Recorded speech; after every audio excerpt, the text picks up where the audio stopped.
Hello friends, welcome to my YouTube channel Azmira cooking.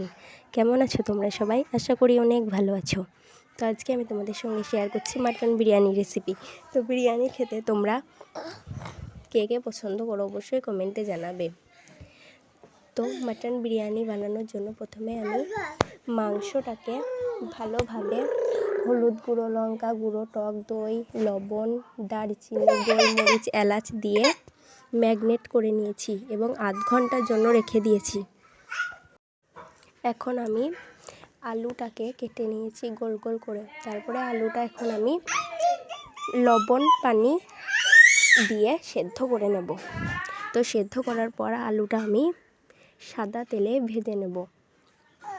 তো এখন আমি মাংসটা আধ ঘন্টা হয়ে গেছে ম্যাগনেট করা। এখন মাংসটা আমি বেরেস্তা করে রান্না করে নেব।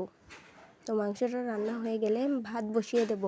তো এখানে আমি মিনিকেট চাল নিয়েছি, বাসমতি মিনিকেট। এটির দাম নিয়েছিল 110 টাকা কেজি। তো এখন আমি ভাতটা রান্না করে নিয়েছি। তো সব কিছু করা হয়ে গেছে। এখন ভালোভাবে বিরিয়ানিটা মাখিয়ে নিতে হবে। তো বিরিয়ানিটা কিন্তু আমি করিনি, বিরিয়ানিটা করেছিল আমার মা। বিরিয়ানিটা আমার মা খুব সুন্দর করে করতে পারে। তো খুব সুন্দর হয়েছিল খেতে। এখন আমি উপর থেকে ঘিটা ছড়িয়ে দিচ্ছি। তো বিরিয়ানির মধ্যে কাজুও দিয়েছিলাম। তো এখন উপর থেকে ঘি আর রঙটা ছড়িয়ে দিয়েছি। তো বিরিয়ানি খেতে কে কে পছন্দ করো অবশ্যই কমেন্টে জানাবে।